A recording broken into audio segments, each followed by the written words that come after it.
Visual perception, the implications for teaching motor skills.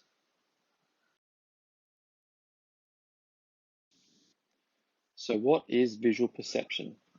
Visual perception is the brain's ability to interpret and make sense of what the eyes see.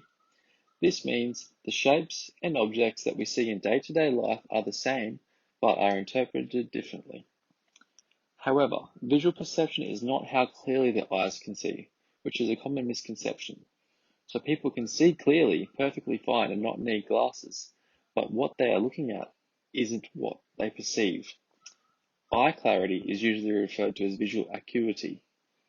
So visual perception is the ability for the brain and the eyes to see and make sense of the same thing.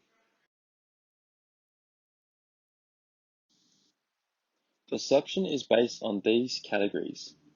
The first category is visual discrimination, which is distinguishing one shape from another. The second category is visual memory, remembering a physical form once it has been removed from visual sight. Visual spatial relationships is recognizing similar forms of shapes that have different spatial orientation.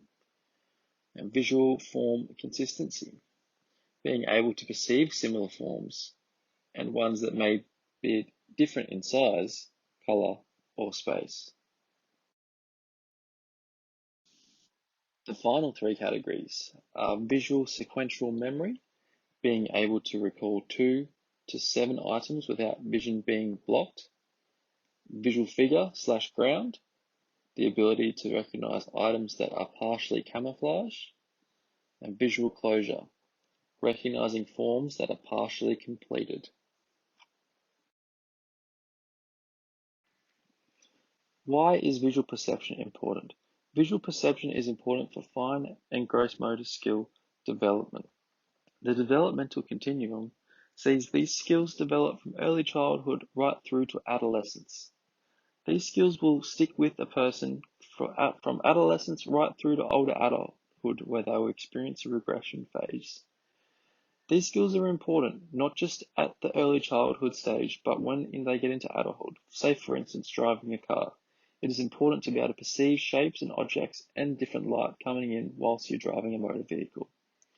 At the early childhood stage, these visual perception impairments can affect the ability to draw, do puzzles, read, and lots of other aspects in life.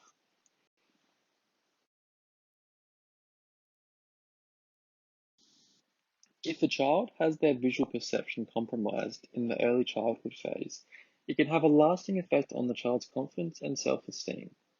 Say, for instance, you have a child in your class that can't quite tell why they can't read properly, why the numbers are jumping off the page, why they can't catch the ball in the playground.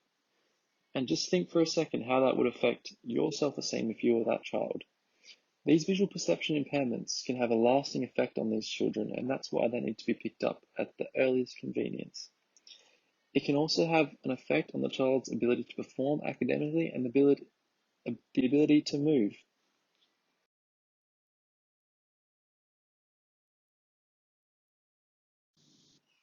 So how can you tell if a child in your class or your child is displaying signs of some visual perception problems? One of the telltales that someone could be suffering from visual perception problems is becoming confused with the words that look the same. They can mix numbers and letters up, thinking that they're the same thing, have trouble with comprehension of text, so not being able to understand what they've read, make errors copying from the board or copying from a textbook, have trouble remembering letters, numbers, or words, have trouble spelling and being able to spell words correctly, have poor handwriting with writing close together. This typically means the writing will be a little bit messy, and not being able to tell the time or even understand the concept of time. So these are all the signs of visual perception problems, and if you do see a student that's struggling with this, then it's best to report it so we can get the student tested. Visual perception affects motor development greatly, as the skills are necessary for reading, writing, and all tasks that require hand eye coordination. Visual perception skills are essential in order for us to see a visual stimulus, interpret the stimulus, and create a movement response. Everyday classroom tasks that would be simple to most students can actually be extremely difficult for students with poor visual perception. For example, when young students learn how to handwrite, they are given pages with blue lines and red lines so that they know where their capital and lowercase letters fit and how to write along the line. A student who struggles with visual perception may not be able to properly interpret where the lines are. They may think they are writing correctly, however, their letters may be too big, too small, the wrong shape, or not inside the lines correctly. Learning to write is an important stage of motor development and a skill that is necessary throughout the rest of an individual's life, and yet the seemingly achievable task can appear unachievable for learners with poor visual perception. Other motor development skills that are affected by visual perception are scissor skills, pencil skills such as drawing, and construction skills such as building with blocks or puzzles. All of these early development skills are important building blocks for an individual's maturation.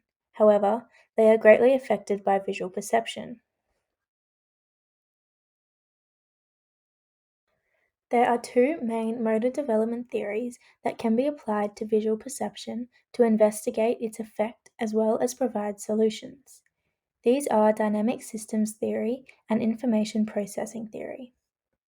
The dynamic systems theory recognizes that movement is an emergent property of interactions between the demands of the task, the developmental status of the moving organism, and environmental factors such as distance, force, and timing. This is represented by the diagram you can see on the slide, indicating that the learner, the task, and the environment all have an equal contribution to the performance of the skill. Poor visual perception is obviously an individual constraint that hinders the learner's ability to progress in motor development and therefore participate in activities with the rest of their peers. The individual therefore must interact differently with the task and with the environment. The major principles of dynamic systems theory are the goal of movement, self-organization, transitions, and rate limiters. To help us understand the concept, let's look at these principles in relation to a HPE example. Imagine a class participating in a throwing and catching activity. Many aspects of the task and the environment will have to be modified for the student with poor visual perception. To break it down, the goal of movement is to overcome a specific problem in the environment. The problem for the student with poor visual perception would be the shape, size, or color of the ball, the distance from the thrower, or the speed of the ball, which are all variables that can be modified.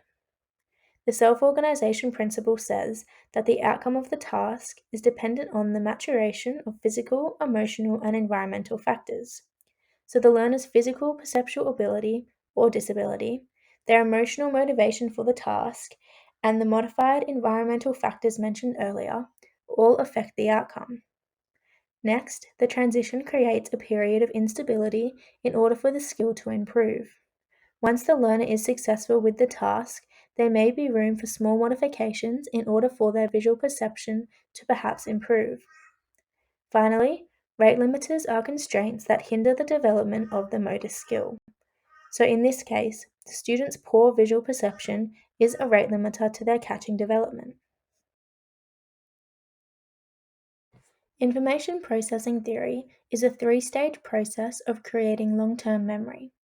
The first stage is the sensory memory, which is what we perceive from our senses, so anything we hear, see, feel, or even taste. The next stage is short-term memory, which is used to remember things for a short amount of time. The final stage, and the one that can assist visual perception, is long-term memory, which is for permanent storage. As we know, students with visual perception issues struggle with being able to identify and interpret visual stimulus.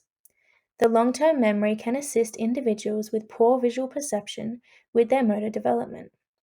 Using the catching example again, if a student with poor visual perception continuously practices the skill, Over time, they may be able to successfully catch the ball and participate in the activity with the rest of the class. This is because each component of the skill, from watching the ball leave the hands of the thrower, to seeing it come towards the individual, to positioning the hands for the catch, is practiced, learnt, and becomes familiar. The information moves from sensory memory into short-term memory and eventually becomes an automatic skill located in the individual's long-term memory. In short, motor development is greatly affected by visual perception. However, the individual's constraints can be worked around by modifying the task and the environment. Practicing the modified task and processing each component of the skill to long-term memory can help to improve motor development skills for individuals with poor visual perception. As previously mentioned, there are many issues that correlate with having poor visual perception. When a student has a visual perception impairment, their ability to make sense of information taken in through the eyes is severely hindered. The ability to coordinate movements of the body through visual information is referred to as visual motor coordination. This involves processing information visually, accompanied by coordinating hand-eye and foot-eye integration to execute movement patterns.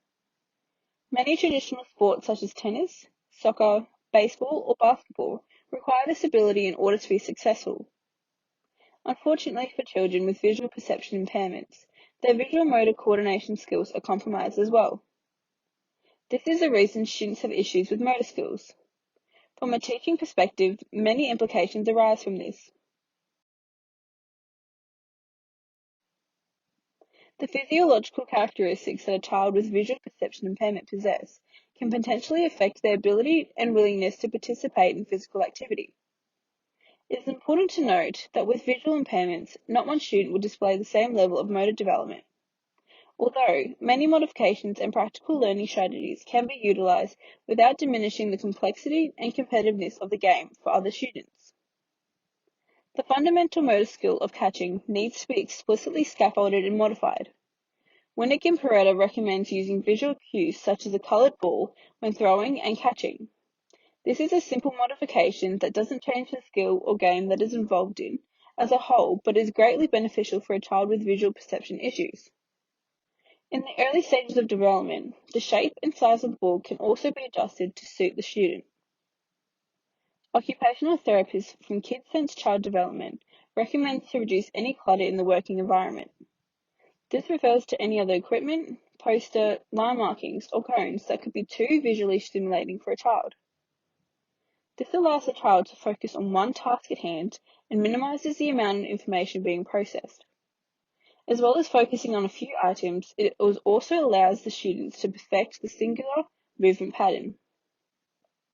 The pace of the lesson is another barrier that impedes on the successful inclusion of students with visual perception impairments.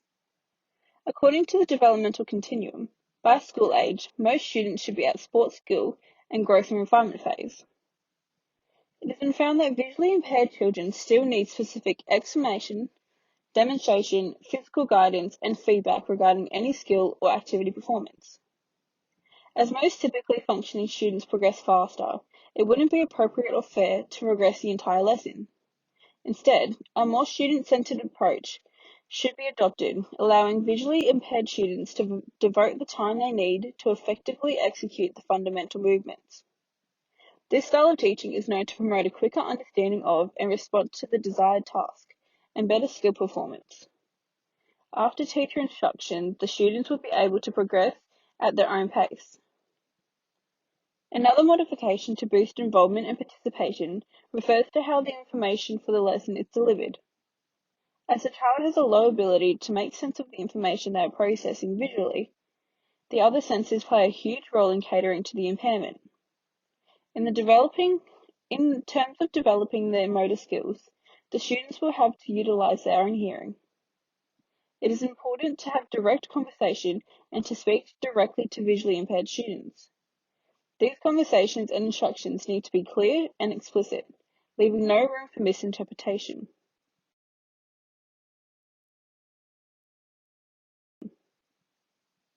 Despite the limitations, it is highly recommended for students to consistently and actively participate in physical activity. Physical activity has its obvious benefits of reducing health risks and aiding a healthy lifestyle, but it also provides significant social and mental health benefits. Additionally, it was found that physical activity promotes self-confidence and self-belief, which children with impairments often lack.